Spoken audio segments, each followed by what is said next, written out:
Hola, hola, bienvenidos a este episodio de Rec Espiritual. Es un episodio muy especial para mí porque es algo que a mí me ha ayudado mucho personalmente, me ha ayudado en diferentes aspectos de mi vida, a entenderme mejor, a entender mejor a los demás, cómo funciona el mundo, cómo funcionan las interacciones. Y me gustaría compartirlo porque sobre todo en Instagram me ha pedido mucho el tema, me han preguntado mucho sobre el tema.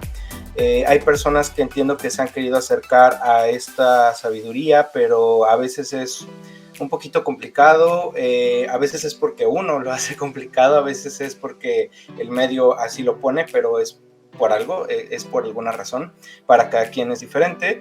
Y pues bueno, me gustaría compartirlo de otra manera desde mi punto de vista. Espero que pueda al menos dejar en ustedes un poquito de curiosidad para que busquen más del tema, que quieran conocer más acerca de esto a quien le llame la atención y que con ello puedan ayudarse ustedes y ayudar a muchas más personas. Entonces, en el episodio del día de hoy voy a hablar de qué es la Kabbalah.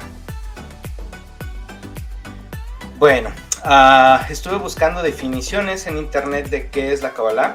Les voy a leer un par de lo que encontré en internet. No es mi definición, sino lo que encontré en algunas páginas. Y la primera dice: tradición oral que recibió Moisés de Dios en oposición de la Torá, que es la tradición escrita. Es decir, están diciendo que la Torá es la tradición escrita y lo opuesto es la tradición oral y que eso es la Kabbalah. Otra definición que encontré es: se trata de un sistema cerrado que pretende entender lo absoluto a partir de la Torá, libro judío de enseñanzas y de la ley que corresponde a los 5 primeros libros de la Biblia cristiana. Tiene una parte de carácter esotérico y misterioso. Esas dos las encontré en páginas por ahí random. Y les voy a leer ahora la definición que da el Centro de Kabbalah de qué es la Kabbalah. Y dice así, esta la pueden encontrar en kabbalah.com, esa es la página oficial del centro, kabbalah.com. Dice: la Kabbalah es una sabiduría espiritual ancestral que tiene más de 4.000 años de antigüedad y está dirigida a absolutamente todo el mundo. No importa cuál sea tu país de origen, género, religión o cultura, la Kabbalah ofrece conocimientos y sabiduría práctica que pueden transformar tu vida. La traducción literal de Kabbalah significa recibir. Los kabalistas enseñan que todo ser humano fue creado para recibir alegría y plenitud absolutas. Esa es la definición que nos da el Centro de Kabbalah de qué es la Kabbalah. ¿Cómo se escribe? Es K-A-B-B-A-L-A-H. Lleva una H al final. Bueno, entonces ahora, ya a partir de lo que leemos un poquito, me gustaría explicarles, y a partir de lo que yo he vivido y de lo que yo he estudiado, para mí qué es la Kabbalah y lo que yo he visto que es y en qué beneficia. Y como un poquito, o sea, en este ratito no me va a dar tiempo, pero ni de broma, de explicar por completo, y ni lo conozco. Ojalá algún día tenga el mérito de conocer más, pero en este momento, al día de hoy, llevo 6 años estudiando, casi 7 Kabbalah. Y de verdad que conozco un pedacititititito, y ese pedacitititito me ha cambiado la vida completamente. Entonces, por eso es que quería hacer el episodio, y creo que por eso llama mucho la atención también, porque hay mucha luz en este conocimiento, y con eso quiero decir que hay muchas bendiciones y que trae muchos cambios benéficos, buenos para quien lo estudia y para quien lo practica. Y bueno, es parte del por qué hacer este episodio así. A ver, vamos a empezar. La palabra propiamente Kabbalah viene de una palabra hebrea que es Kebel, que significa recibir. Entonces en hebreo existe la palabra Kebel, que es recibir, y de ahí proviene Kabbalah, y Kabbalah significa vasija o recipiente. Entonces básicamente lo que significa Kabbalah es recibir, es tener un algo donde recibamos algo, ¿no? La palabra por sí misma no dice exactamente qué es, pero ya estamos hablando de recibir algo. Entonces, mucho de lo que les voy a comentar aquí viene en el libro que se llama El Poder de la Kabbalah, que es un libro que encuentran para quien está en México, en Gandhi, o si no en Amazon está en todo el mundo. Aquí quien está viéndolo en YouTube les voy a enseñar el libro. Fue escrito por Yehuda Berg. Y a mí me parece un compendio muy inteligente, muy interesante, como aterrizar las ideas de que, a modo general obviamente, de qué es la Kabbalah en muy poquitas hojas, y realmente es como antojarte, como como apenas iniciar o abrirte un poquito los ojos hacia qué es esto y empezar a conectar con qué es esta sabiduría, esta energía. Me parece un excelente libro, se lo recomiendo a todo mundo, ya sea porque te da curiosidad, porque alguien te platicó, porque siempre has querido saber, o bueno, en general para quien le llame la atención, me parece un excelente libro para arrancar. O si ya tienes estudios y ya llevas esto practicándolo, siempre releerlo es muy útil, porque de verdad que redescubres cosas cada vez que lo vuelves a leer. Entonces, la cábala, como platicamos ahorita, entonces es un recipiente, es una vasija. ¿Por qué es una vasija? Bueno, de acuerdo a la cábala, que es, la cábala no es una religión, es decir, no se va a misa, no hay como reglas propiamente. De hecho, uno de los principios de la cábala es, que no es una regla, uno de los principios es que no hay coerción en la espiritualidad, y esto es que no debemos de hacer nada a huevo, que no debemos de estudiar o hacer los ritos se le llama tecnología, las oraciones o lo que sea porque sí, y porque así lo manda Dios o porque así dice la Biblia, y te callas y se acabó y entonces lo tienes que hacer. No, lo que dice la cábala, y de hecho en una de las primeras páginas de este libro del poder de la cábala, dice que no creas nada, que lo pruebes todo, que escuches, lo integres que escuches, lo trates de comprender, lo pongas en práctica, y si te funciona entonces ya lo integras, pero que pongas a prueba todo, que no creas por default nada de lo que se te está diciendo. Yo me acuerdo que la primera clase que fui a Kabbalah, que tuve el mérito de que la diera quien ahora es mi maestro, David Heiblum, que es para mí una persona a quien aprecio y admiro y quiero mucho, dijo en esa clase, y fue parte de lo que me atrapó, dijo: antes de empezar la clase no quiero que me crean nada, quiero que prueben lo que vamos a decir aquí, quiero que lo pongan a prueba, y solamente lo que a ustedes les funcione, entonces eso quédenselo, y si nada les funciona no pasa nada, o sea, no tiene por qué entenderlo en este momento todo el mundo ni nada, va a caer en cuenta quien tenga que caer, y para quien no, y se respeta y no hay ningún problema, ¿no? Entonces eso es parte de lo que a mí me gusta mucho, porque ya de entrada estamos hablando más de una filosofía y de un modo de vivir que de una religión propiamente, y por lo tanto no está peleado con ninguna religión. Es decir, tú puedes estudiar Kabbalah y ser budista, o estudiar Kabbalah y ser católico, o estudiar Kabbalah y ser lo que tú quieras, o estudiar Kabbalah y ya, ¿no? Realmente aquí no hay ningún pleito con ninguna religión, ni con ninguna creencia, ni ningún tipo de nada, al contrario, lo trata de integrar todo. Ahora, me gustaría platicarles como parte del origen, o de cómo explica la Kabbalah el origen de todo, o al menos como yo lo entiendo, porque de ahí ya parte mucho de lo que ya uno encuentra en libros y demás, al menos como yo lo entiendo es de esta manera. En un principio, como dice la Biblia,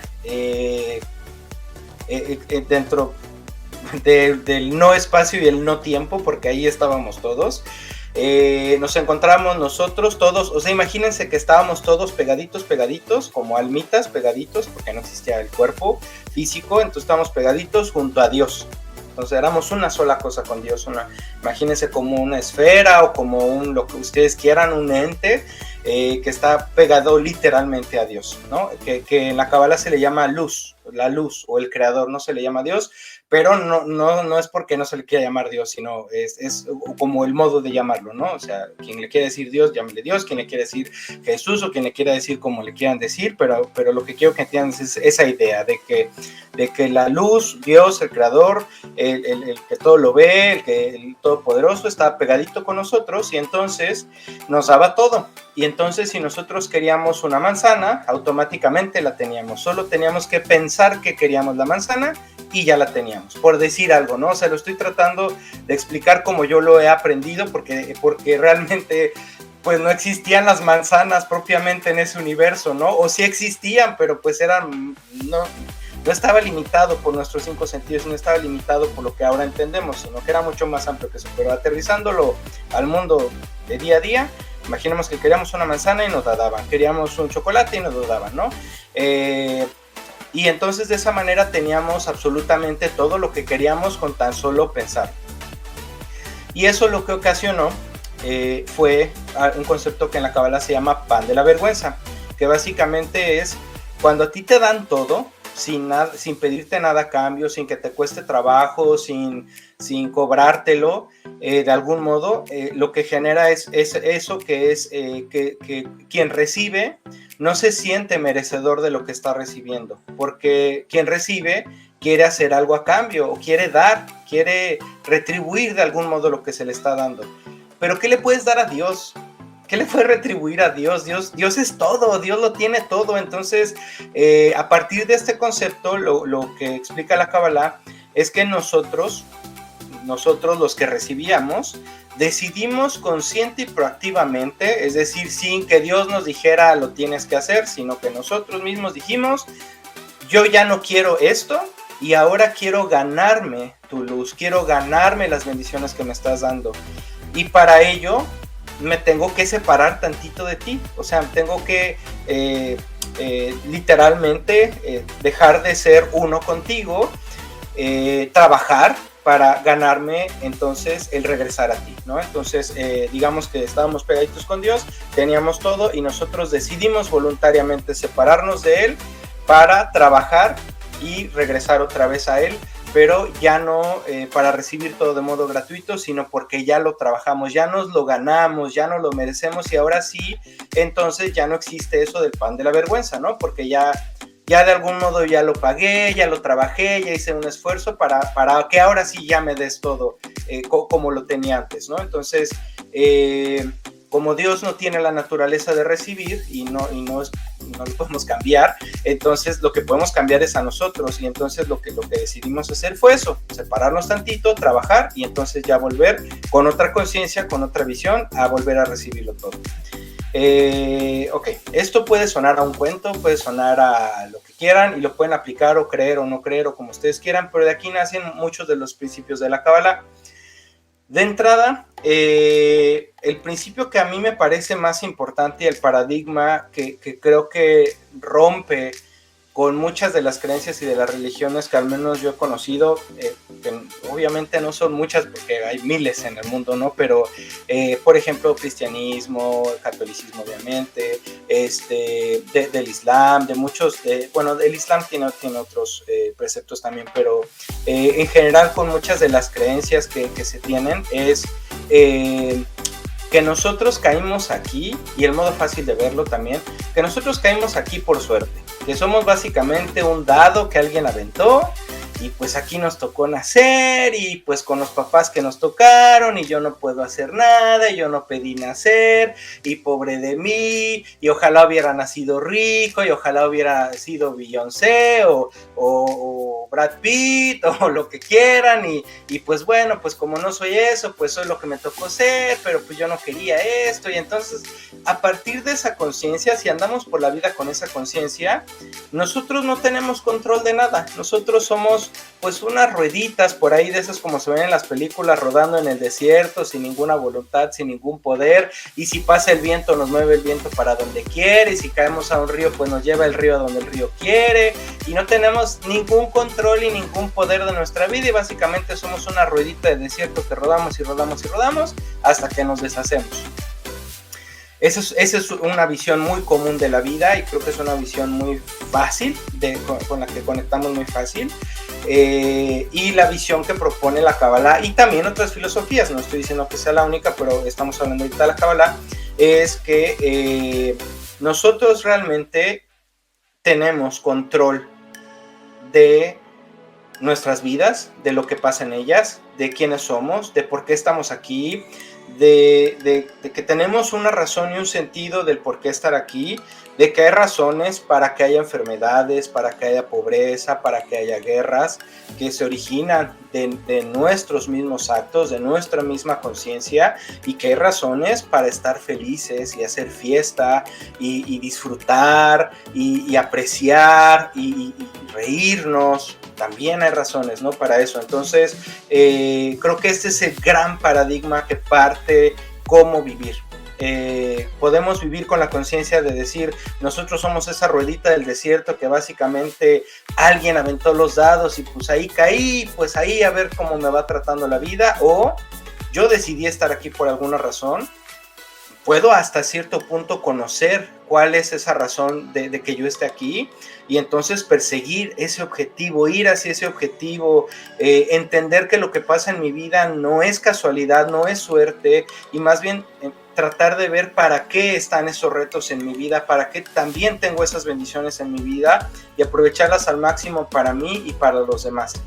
Esto me parece realmente lo más importante de lo que he aprendido en la Kabbalah, porque cambia por completo cómo vives, cambia por completo desde que te despiertas hasta que te duermes, cómo vives todos los días, y lo puedes ir creciendo y complicando y añadiéndole cosas y haciéndolo cada vez más grande, más hermoso, que compartas más con los demás, en lugar de estar pues nada más ahí como esa ruedita del desierto, ¿no? En particular, y creo que parece a veces que estoy peleado con el catolicismo, pero no es así, pero sí me gustaría mencionar que la visión de la práctica, no propiamente el catolicismo, porque ya es muy diferente el origen del catolicismo a lo que vivimos ahorita, al menos a mi parecer. Como se vive ahorita es como, bueno, pues yo estoy aquí viviendo una vida que Dios dijo cómo la tenía que vivir, y entonces Dios es el que determina si estoy enfermo, si estoy sano, y entonces solamente Él puede cambiar las cosas, y entonces yo le tengo que rezar a Él para que Él cambie las cosas que yo quiero que cambie, y así hasta que se acaben los días, ¿no? Entonces creo que es una visión un poco como que de algún modo hace a las personas sumisas o hace a las personas perder el control de sus vidas. Tiene fines, me imagino que eso también, y también creo que es más fácil, ¿no? Es más fácil decir yo no tengo control y por lo tanto no tengo responsabilidad, y pues básicamente ando por la vida, pues lo que me toque y pues ni modo, ¿no? A decir, oye, yo de algún modo tengo la responsabilidad de lo que me está pasando. A veces no es tan importante saber por qué me pasó, sino para qué me pasó, cuál es el objetivo de esto, qué tengo que aprender detrás de esto, y entonces ya hay un propósito en ese escenario, y cuando hay un propósito cambia la vida, porque cuando hay un propósito yo puedo obtener felicidad de eso, yo puedo obtener felicidad al atravesar ese reto, al lograr vencer ese obstáculo que se me está presentando enfrente. Y si yo no tengo obstáculos en la vida míos que yo pueda saltar, entonces pues la vida pierde sentido, y entonces hay depresiones y hay cosas que se ocasionan puede ser a partir de esta visión de decir yo no soy nada, yo no soy nadie, yo no tengo ningún poder, yo soy una ruedita ahí aventada al azar, y pues así es como vivimos muchos en estos días, en lugar de decir yo tengo el control de lo que me pasa, voy a volver a tomar las riendas de mi vida y voy a decidir cómo vivo. Ahora, con esto no quiero decir que sea muy fácil decir, pues ya nunca me enfermo y ya, ¿no? Porque pues ¿quién quiere estar enfermo? ¿O quién quiere que tenga problemas de dinero o de relaciones o lo que sea? Nadie. Lo que quiere decir la Kabbalah con esto es, tú tienes el control sobre todo de cómo reaccionas a los eventos que te están pasando. Sobre eso siempre tenemos control. No tenemos control muchas veces sobre las circunstancias a lo mejor en las que estamos o las interacciones que tenemos, aunque en realidad sí, y a lo mejor a eso llegamos en un punto después en otro podcast, pero de inicio puede parecer que no. Lo que sí siempre tenemos es control de cómo reaccionamos ante la situación, y eso va a partir de cómo estamos nosotros. Me acuerdo que hace muchos años, no muchos, como unos 7, cuando estaba estudiando con una maestra de meditación, nos ponía un ejemplo en el que una niña adolescente, por ejemplo como de 15 años, salía con un chavo, y el papá le decía a la niña antes de salir, tienes que regresar a las 9, y si no regresas a las 9 me voy a enojar, ¿no? Entonces la niña salía y tenía una cita en un escenario A, tenía una cita maravillosa, él iba súper bien con este muchacho y se enamoraba y salían al cine y tal, y estaba tan perdida, pasándosela tan bien con el muchacho, que se le iba el rollo del tiempo y llegaba después de las 9, y entonces enfrentaba al papá de algún modo, ¿no? Y el escenario B es esa misma niña con ese mismo papá diciéndole tienes que llegar a las 9, pero el chavo pasó tarde por ella y entonces fueron a un lugar que a ella no le gustaba tanto y luego la película se detuvo y se tuvieron que salir y luego llovió y había tráfico y entonces ya llegó bien tarde a su casa.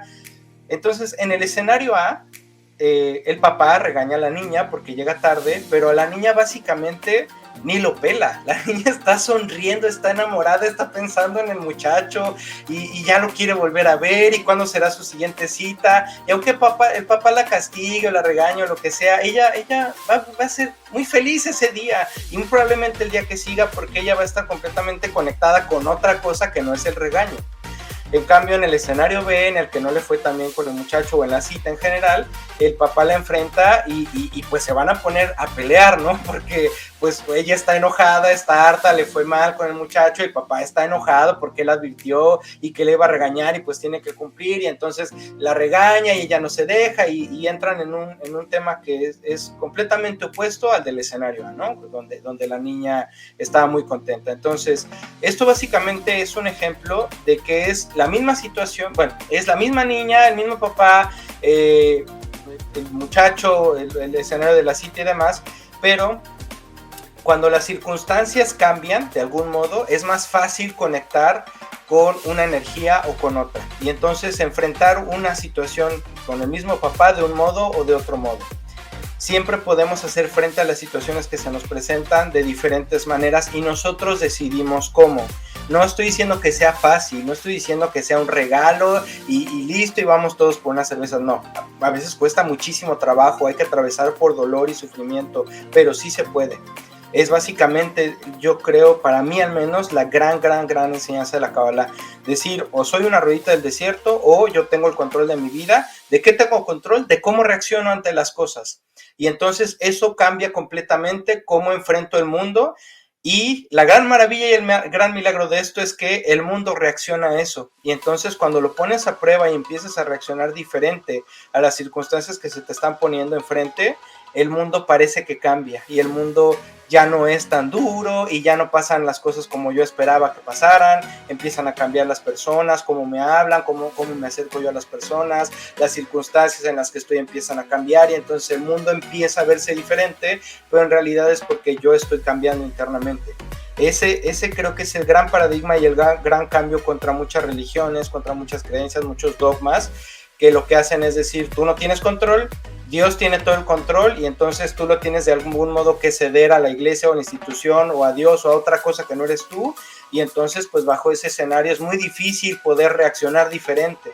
Y en cambio con una filosofía como esta tú tienes completo control de cómo reaccionas y es como un músculo, vas ejercitando ese músculo más y más y más y más hasta que ya logras enfrentar la vida de un modo diferente. Es lo que a mí me gusta mucho de la Kabbalah, esta enseñanza. Ahora, siguiendo un poquito con qué es la Kabbalah y qué enseña y demás. La Kabbalah se basa mucho en varios libros, pero de los dos principales son la Torá y el Zohar. La Torá son los 5 primeros libros del Viejo Testamento. Es el Pentateuco, que lo escribió, bueno, no directamente Moisés, pero es la enseñanza de Moisés. Aquí hay un gran tema, al menos para mí, contra el cristianismo, y digo contra en comparación, ¿no? Que esté opuesto a, o que no es que esté peleado con, sino la Torá, si se toma de modo literal, es otra cosa, es otro cuento y te lleva a otros lugares que si la estudias a profundidad, la tratas de entender, tratas de desmenuzarla hasta donde tu mente te dé, para tratar de extraer de ahí las enseñanzas, los preceptos que tiene para que tú seas más feliz, para que tú tengas más salud, más prosperidad, más dinero, si quieres hijos, tener hijos, que te vaya mejor en las relaciones, que te vaya mejor en los negocios y de tal modo que tengas una mejor vida, que seas más feliz. Entonces, la Torá es un libro judío, o sea, es un libro que se maneja en el judaísmo, y por ahí podemos a lo mejor entrar un poquito en discusión de que si hay cuentos que ya venían desde Gilgamesh y de los sumerios y de tal, pero en realidad de lo que trata la Torá, al menos desde el punto de vista de la Kabbalah, es un compendio de cuentos que dentro tiene la sabiduría de todo, de cómo funciona el universo, literalmente, de cómo funcionamos nosotros como personas, nuestras relaciones, nuestro dinero, nuestros negocios, todo, de cómo funciona todo.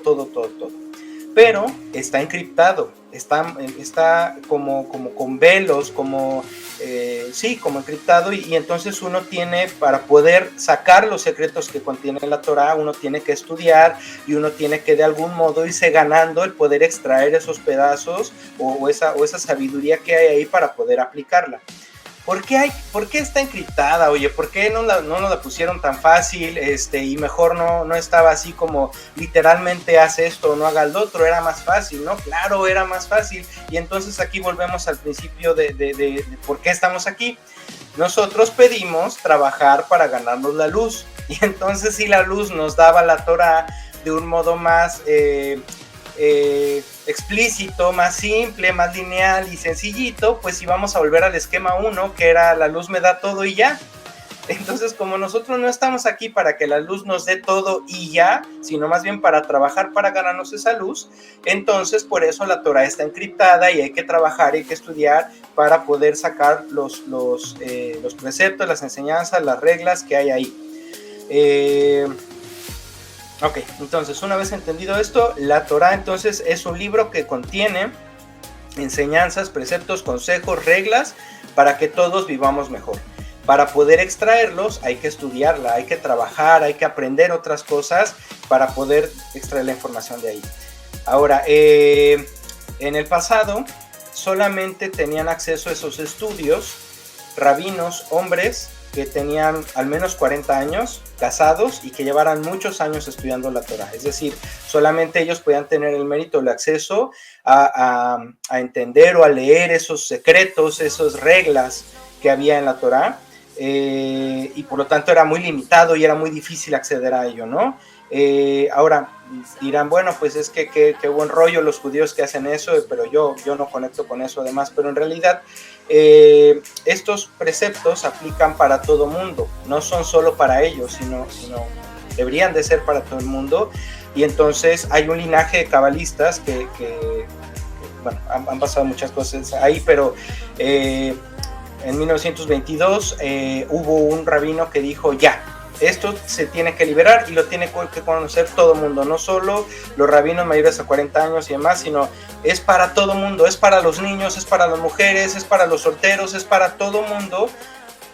Hay un porqué, pero en general el porqué es porque ya es momento de hacerlo así, ¿no? Entonces, obviamente que hay conflictos y muchos no quieren sacar los secretos y otros sí, y hay pleitos y demás.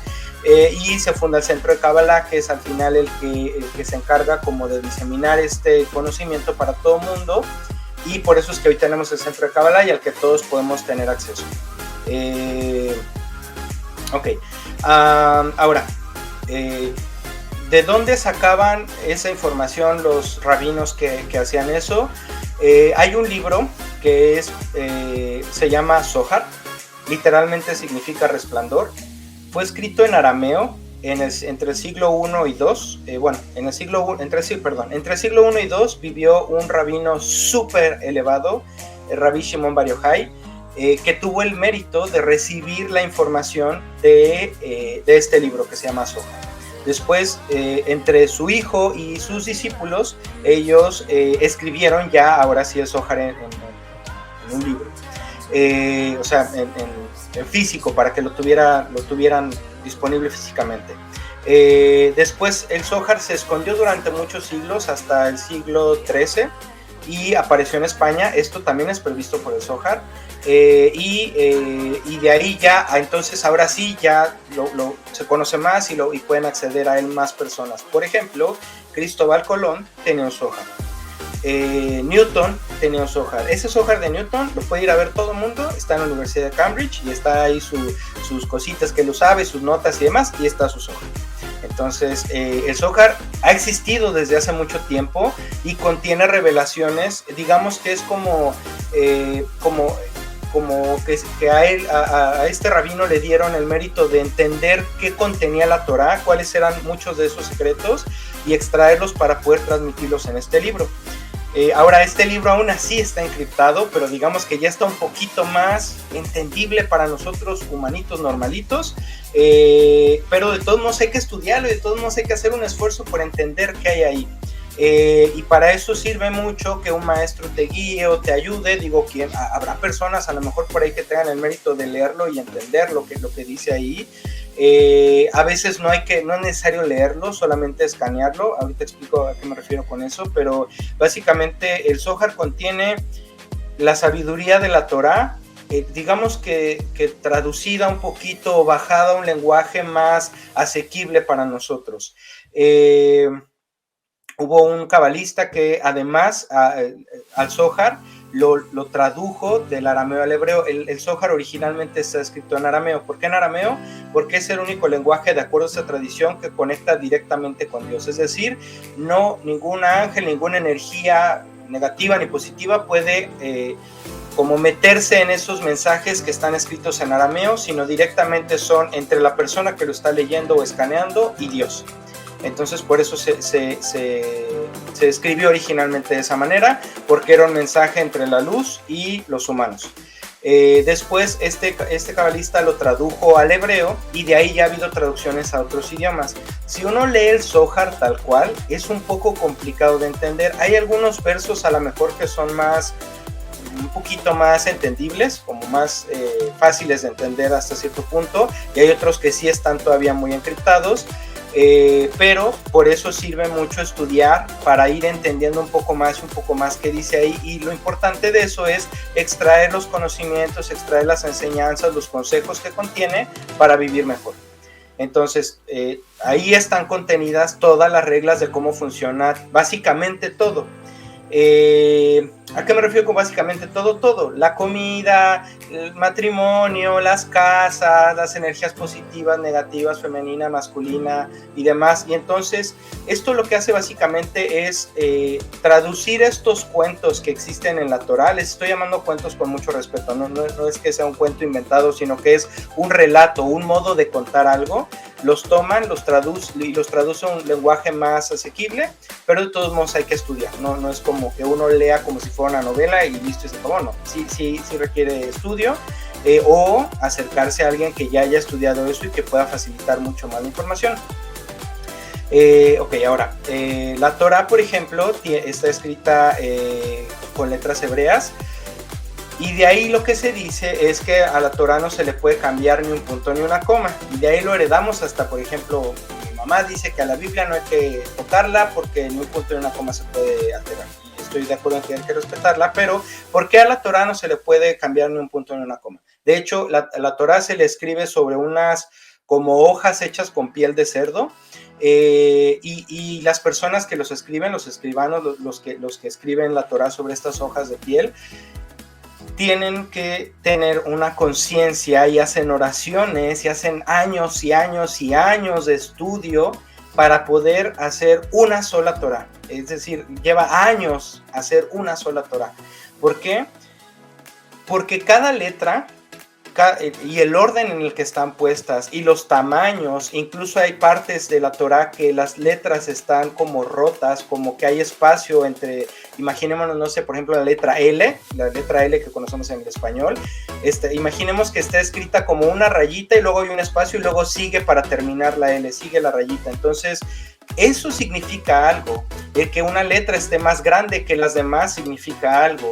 El que haya, a veces parece que está como en desorden, como que se equivocaron al escribirla, como que hay typos, como si fuera un teclado y hubiera un dedazo, pero eso significa también algo. Y todos esos, imagínense eso, pero en los 5 primeros libros de la Biblia, imagínense la cantidad de información que es. Y entonces eso lo traducen o lo toman para bajarlo hacia el Zohar, que es este medio para poder entender un poco más esos preceptos, esa iluminación, y lo ideal es que uno pueda estudiar a través de maestros o a través de otros medios el Zohar para poder entender mejor todavía qué es lo que viene ahí, ¿no? Un ejemplo. Estaba buscando por aquí algún ejemplo como muy práctico para darles, y el Zohar lo pueden, todo mundo lo puede adquirir, todo mundo puede tener acceso a él. Hay una página que es zohar.com, se escribe ZOHAR.com. Ahí puede todo el mundo entrar y puede ver el Zohar y puede, si quieren, leer los versos que hay ahí para más o menos irse dando una idea de qué es a quien le interese. Y me encontré uno que es el primer libro, son 23 tomos del Zohar, los que hay. Del primer libro, el verso 10, por ejemplo, voy a tomar un cachito nada más de los comentarios que hay al respecto de ese verso, porque el verso está en hebreo, y dice, dice, estos 3 grados corresponden al secreto celestial en el versículo, en el principio Elohim creó, y así el término en el principio es un secreto antiguo, esto es Jochma, que es llamada principio. El término creó alude a un secreto oculto desde el cual todo lo demás se expande. El significado secreto de Elohim está sosteniendo todo lo que existe abajo. El término los cielos alude a la unión del masculino y femenino y está prohibido separarlos, sino que más bien uno debería combinarlos porque son el secreto de la voz y de la expresión Yud Kei Vav Kei Adonai, que están unidos en uno. Es decir, si uno lee la Torá o la Biblia, literalmente dice, y Dios creó el cielo y la tierra, y desde ahí empezamos, ¿no? Y entonces desde ahí se creó una religión y otra religión y otra religión que dice Dios creó el cielo y la tierra, y por ahí hay pleitos. Por ejemplo, hay un pleito legal famoso en Estados Unidos de una persona que en un pueblito empezó a meter la teoría de la evolución, y entonces decía, no, la evolución no existe, porque ahí dice muy claramente que Dios creó el cielo y la tierra, y además lo creó en 7 días, y lo creó en este orden, y fue en 7 días, no fue, la evolución no existe, y no fue en tantos años, y están locos, ¿no? Entonces, si tomamos la Torah tal cual, literal, como dice ahí las cosas, entonces podemos caer en errores como no entender lo que en realidad quería decir la Torah.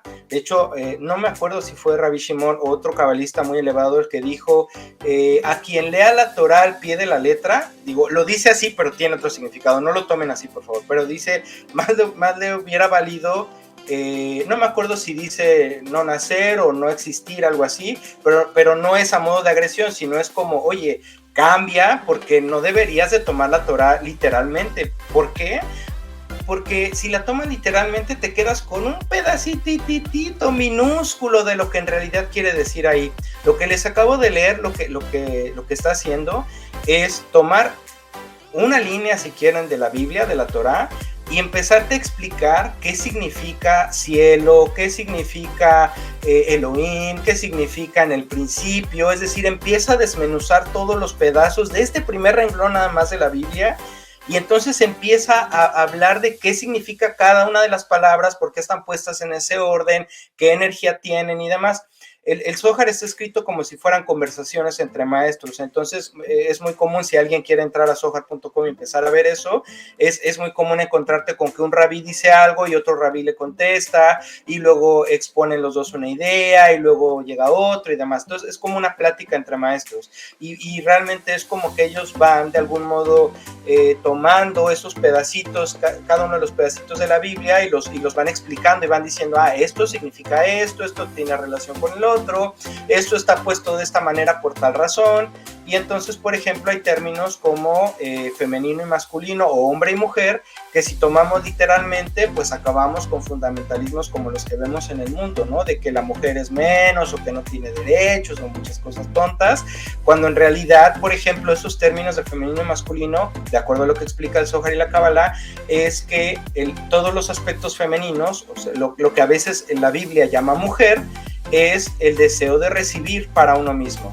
Y todo lo que a veces, lo que a veces en la Biblia se menciona como hombre o energía masculina, tiene que ver con el principio de dar, o tiene que ver con el principio de recibir para compartir. Ahí depende, o con otros conceptos, ¿no? No lo quiero limitar nada más a lo que estoy diciendo, porque es mucho más rico que eso. Pero entonces, si nos damos cuenta de eso, entonces no significa que la mujer sea menos o que el hombre sea más, ni nada de eso. Significa que hay dos energías que está comparando y que tienen relación entre ellas, y está explicando que es mejor una que la otra por tal razón, o que debe de ir una primero que la otra por tal razón, y entonces ya empieza a entenderse como otra cosa, ya no como un precepto y como algo que es a fuerza y como un dogma. Y entonces si ahí dice que la mujer salió de la costilla, entonces significa que la mujer es menos, es más chiquita o lo que sea. Y ahorita comento algo de eso, pero no, significa otra cosa, y de hecho ni siquiera es de la costilla. Entonces, cuando uno empieza a estudiar un poco más esto, como uno va queriendo, en el ritmo en el que uno va queriendo y como uno le van haciendo, empieza a entender diferentes las cosas. A partir de la Torah, a partir de Zohar, a partir de lo que nos ayudan los maestros a comprender.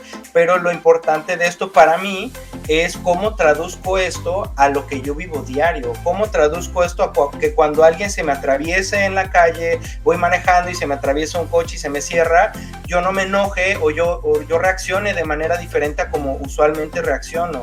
O cómo genero más dinero, cómo genero más prosperidad, cómo genero más salud, cómo genero más luz para mí y para los demás. Eso me parece a mí lo más importante. Obviamente que la Kabbalah tiene secretos también, por ejemplo, sobre las letras hebreas, el árbol de la vida, la Sefirot, que es cómo baja la luz desde Dios hacia nosotros, y entonces a veces lo que yo siento, y he visto últimamente muchos cursos de eso, de la Kabbalah mística, de la Kabbalah esotérica, y sí existe, pero eso es como una parte nada más de la Kabbalah, es decir, todo esto del árbol de la vida, y la Sefirot, y las letras, y los planetas, y la Kabbalah se ayuda mucho de la astrología, es una herramienta importante para la Kabbalah.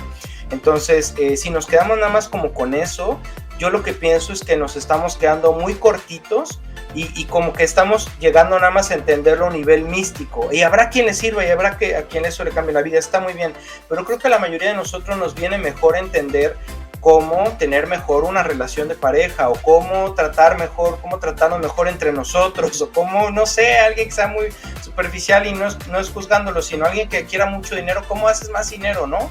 Pero con la conciencia de compartirlo, no de tenerlo por tenerlo. Entonces, podemos usar la Kabbalah para entender esto místico y las letras hebreas y el árbol de la vida y la Sefirot y todo ese rollo, y podemos usar la Kabbalah para vivir día a día mejor, ser mejores nosotros, amarnos más a nosotros, y buscar tener más para compartir más. Este también es un principio de la Kabbalah. La Kabbalah hace mucha distinción entre el deseo. Dice que es bueno desear, de hecho por eso es vasija la Kabbalah, porque necesitamos tener una vasija para que esa vasija reciba luz, reciba bendiciones. Si no tenemos vasija no hay donde recibir nada. Entonces armamos una vasija de conciencia, de ideas, de deseos, para que nosotros podamos bajar luz y podamos tener lo que nosotros queremos o nosotros necesitamos. Pero es importante que nosotros pidamos siempre para compartir. Y esta es una gran idea que nos comparte la Kabbalah. Cuando uno pide para nada más tener para nada más tener guardado en el banco y tener 1000 cosas y tener más ropa y más carros y más casas y más todo para uno y nada más, y es egoísta, lo que uno hace es cortarle el flujo de la luz. Porque la luz lo que te dice es, lo que nosotros queremos idealmente ser es ser como la luz. Y la luz no quiere ser ella para brillar ella y nada más tener todo ella. La luz quiere compartir. Y entonces si nosotros queremos ser más como la luz, lo ideal es que nosotros pidamos más dinero para poder ayudar a otras personas. Pidamos más casas si quieren para ayudar a más personas. Todo lo que pedimos debería de ser con la conciencia de recibir para compartir y no recibir nada más para tener yo, recibir de manera egoísta. Ese también es otro principio que la Kabbalah maneja mucho. Por ejemplo, la Kabbalah dice, cuando tú tienes, por ejemplo, alguna enfermedad, Hasbe Shalom, o sea, que no pase eso, sirve más que tú pidas por otra persona, porque cuando pides por otra persona, estás pidiendo para ti, o sea, automáticamente Dios te ayuda a curarte tú, pero es a través de pedir para otro. Conforme lo que yo he ido aprendiendo y lo que he ido viendo en la Kabbalah, para mí, por ejemplo, Jesús era un gran cabalista, o sea, él de verdad que sabía estos secretos y los manejaba perfectamente bien, y era lo que él en realidad quería transmitir. Me acuerdo mucho ahí de pasajes del Nuevo Testamento que mencionan que a Jesús en algún punto lo encontraron con con maestros, no me acuerdo cómo les llama, pero lo encontraron con, por ejemplo, ese Jesús de 3 años, creo que es cuando lo presentaron, se le pierde en el templo a María José, y lo encuentran con unos maestros de la Torá, y él Jesús de 3 años les está explicando cosas que ellos no saben o que no entienden, que estos maestros ya adultos, ya viejitos, ya muy trabajados, muy estudiados, no entienden. A mí lo que me parecería, sí es posible, claro, que alguien muy iluminado pueda expresar eso, pero me parecería que lo que está transmitiendo es esto, es la Kabbalah, es que les estaba diciendo, oye, no te quedes con lo que dice la Torah nada más, de ahí saca la información que hay, porque mira cómo puedes construir la información de otra manera, y úsala para tu bien y úsala para bien de los demás también. A mí me parece que eso es lo que todo el tiempo Jesús trató de comunicar y de transmitir. Por ejemplo, las bienaventuranzas que se mencionan de Jesús son, Jesús era judío, eso no es ningún secreto, son parte de las bendiciones que uno pide en las oraciones que se hacen en la mañana, en la Kabbalah y en el judaísmo. La Kabbalah es la base también del judaísmo. Entonces, mucho de lo que ahora conocemos como las enseñanzas de Jesús, las bienaventuranzas, los 10 mandamientos y demás, en realidad vienen de las interpretaciones que se han hecho del judaísmo y de la Kabbalah y de la Torah. Entonces, a mí me parece que lo importante no es decir, tienes que creer que María era virgen, y si no crees que María era virgen, te vas a ir al infierno. Para quien quiera eso, mis respetos, pero creo que podemos ir más allá de eso y decir, oye, en realidad lo que Jesús quería era transmitir, ámense los unos a los otros, ¿no? O sea, de verdad que dejó más que claro qué es lo que quería transmitir Jesús, y a veces no le hacemos caso y nos quedamos nada más con lo que dice la iglesia, o con lo que creemos que dice la iglesia, o con lo que creemos que dice Jesús, y creo que parte de ir al origen, parte de ir como a las enseñanzas originales, es estudiar esto, es estudiar qué significa cada una de las cosas que componen a esas enseñanzas judeocristianas y aplicarlas en la vida. Otro ejemplo, y que se ha manoseado mucho, esta parte de ser pobre, de que creemos, al menos en Latinoamérica a veces, en el mundo católico cristiano, que ser pobre es bueno, y entonces creemos que no tener dinero es bueno. O sea, por alguna razón hacemos el equivalente entre pobre de pobreza de dinero, y entonces decimos, es que el rico es malo, ¿no? El que tiene dinero es malo y el que no tiene dinero es bueno. Cuando en realidad eso no es lo que quiso decir Jesús, y eso no es. ¿Por qué no es lo que quiso decir Jesús? Porque no es lo que dice el judaísmo, y Jesús era judío. ¿Y por qué lo dice el judaísmo? Porque desde la base no es así. La pobreza para la Kabbalah y para el judaísmo es esa persona que se reconoce, que quiere saber más, que quiere conocer más y que quiere elevarse más espiritualmente. Es alguien pobre, entre comillas, pero es espiritualmente. ¿Para qué? Para conocer más de estas cosas espirituales y ser mejor y ayudarse más y ayudar más a otros. Eso es el pobre, no es el que tiene 200 pesos en la cartera. Entonces, todo este tipo como de términos, de reglas, de oraciones y demás que se han ido manoseando, en nuestros días ya son otra cosa, ya no es lo original. Y creo que el acercarnos a esta base y reconectar con lo que de verdad era lo original y lo básico y lo que se trataba de transmitir hace 2000 años puede ayudarnos mucho a vivir mejor. Les repito, no está peleado con ninguna religión. Alguien puede ser budista y ayudarse los principios de la Kabbalah para ser mejor y espiritual y demás, y esto creo que enriquece todavía más a quien quiera practicarlo, pero yo sí me quedaría con que la Kabbalah es una filosofía y es una práctica. O sea, quien quiera estudiarla nada más por estudiarle, conocer estas sefirot y letras hebreas y el árbol de vida, todo eso está muy bien, pero creo que es todavía más útil si lo bajamos a cómo vivimos mejor, cómo somos cada día mejores nosotros, cómo somos más felices, cómo tenemos más dinero. Digo, no es ningún secreto que los judíos hacen mucho dinero. ¿Por qué hacen mucho dinero? Porque conocen estos secretos, porque saben cómo usarlos, porque saben, por ejemplo, qué días es mejor hacer negocios que otros, a qué horas. Hay ciertos días en el año que son más poderosos para hacer ciertas cosas que otros, por eso usan la astrología y la estudian muy a profundidad. Entonces todos estos secretos que se van conociendo, que ellos de algún modo conocen por tradición, porque a veces ni ellos mismos saben de dónde vienen o cuál es su origen, son para todos ahora, y todos podemos tener acceso ahora a ellos y podemos conectar con ellos y a través de ellos vivir mejor, recordando siempre que el objetivo es ser más felices nosotros para ayudar a otros a ser más felices.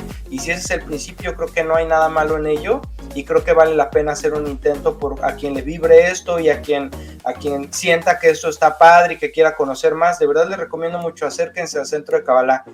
¿Por qué Centro de Kabbalah? Porque de lo que he visto, por ejemplo, en YouTube, si yo busco Kabbalah, veo videos de muchas otras cosas, algunas de hecho un poco raras, pero en el centro creo que le dan mucho este enfoque de hacerlo práctico.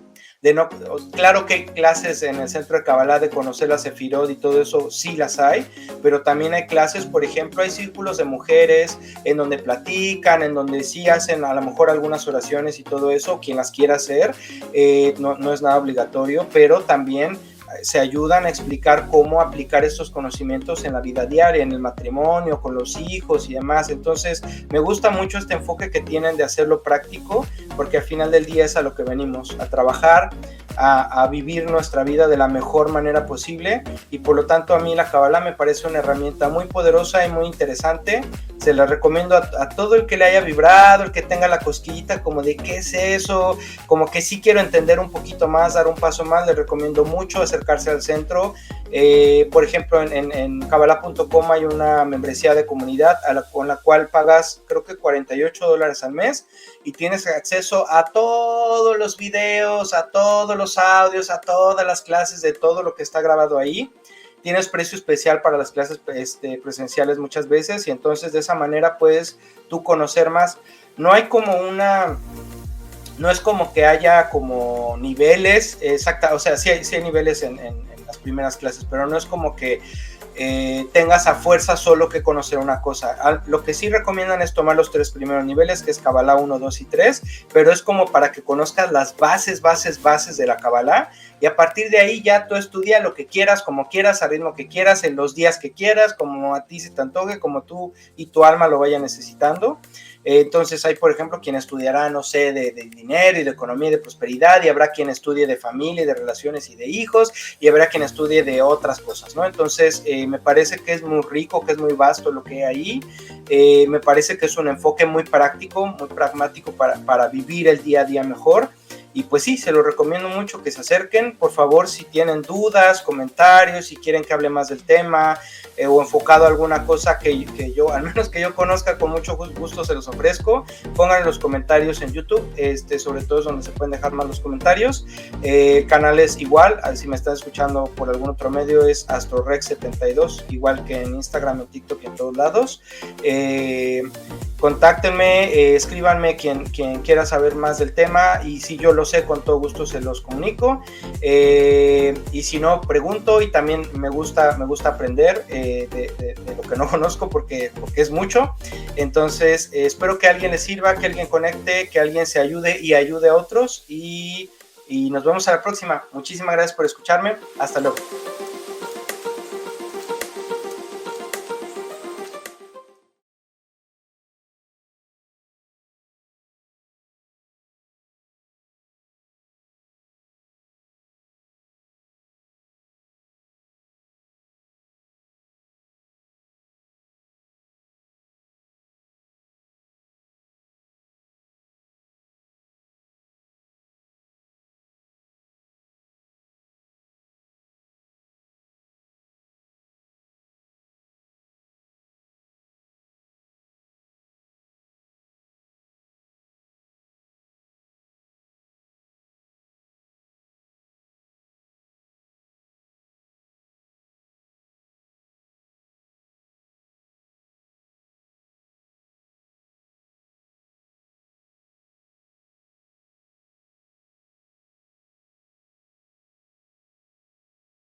malo en ello, y creo que vale la pena hacer un intento por a quien le vibre esto y a quien sienta que esto está padre y que quiera conocer más. De verdad les recomiendo mucho, acérquense al Centro de Kabbalah. ¿Por qué Centro de Kabbalah? Porque de lo que he visto, por ejemplo, en YouTube, si yo busco Kabbalah, veo videos de muchas otras cosas, algunas de hecho un poco raras, pero en el centro creo que le dan mucho este enfoque de hacerlo práctico. Claro que hay clases en el Centro de Kabbalah de conocer la Sefirot y todo eso, sí las hay, pero también hay clases, por ejemplo, hay círculos de mujeres en donde platican, en donde sí hacen a lo mejor algunas oraciones y todo eso, quien las quiera hacer, no es nada obligatorio, pero también se ayudan a explicar cómo aplicar estos conocimientos en la vida diaria, en el matrimonio, con los hijos y demás. Entonces, me gusta mucho este enfoque que tienen de hacerlo práctico, porque al final del día es a lo que venimos, a trabajar, a vivir nuestra vida de la mejor manera posible, y por lo tanto a mí la Kabbalah me parece una herramienta muy poderosa y muy interesante. Se la recomiendo a todo el que le haya vibrado, el que tenga la cosquillita como de qué es eso, como que sí quiero entender un poquito más, dar un paso más. Les recomiendo mucho acercarse al centro. Por ejemplo, en Kabbalah.com hay una membresía de comunidad con la cual pagas creo que $48 al mes, y tienes acceso a todos los videos, a todos los audios, a todas las clases de todo lo que está grabado ahí. Tienes precio especial para las clases presenciales muchas veces, y entonces de esa manera puedes tú conocer más. No hay como no es como que haya como niveles, exacta, o sea, sí hay niveles en las primeras clases, pero no es como que tengas a fuerza solo que conocer una cosa. Lo que sí recomiendan es tomar los 3 primeros niveles, que es Kabbalah 1, 2 y 3, pero es como para que conozcas las bases de la Kabbalah, y a partir de ahí ya tú estudia lo que quieras, como quieras, al ritmo que quieras, en los días que quieras, como a ti se te antoje, como tú y tu alma lo vaya necesitando. Entonces hay, por ejemplo, quien estudiará, no sé, de dinero y de economía y de prosperidad, y habrá quien estudie de familia y de relaciones y de hijos, y habrá quien estudie de otras cosas, ¿no? Entonces, me parece que es muy rico, que es muy vasto lo que hay ahí. Me parece que es un enfoque muy práctico, muy pragmático para vivir el día a día mejor. Y pues sí, se lo recomiendo mucho que se acerquen. Por favor, si tienen dudas, comentarios, si quieren que hable más del tema, o enfocado a alguna cosa que yo, al menos que yo conozca, con mucho gusto se los ofrezco. Pongan en los comentarios en YouTube, sobre todo es donde se pueden dejar más los comentarios. El canal es igual, si me están escuchando por algún otro medio, es AstroRex72, igual que en Instagram, en TikTok y en todos lados. Contáctenme, escríbanme quien quiera saber más del tema, y si yo lo sé, con todo gusto se los comunico. Y si no, pregunto, y también me gusta aprender de lo que no conozco, porque es mucho. Entonces, espero que a alguien le sirva, que alguien conecte, que alguien se ayude y ayude a otros, y nos vemos a la próxima. Muchísimas gracias por escucharme. Hasta luego.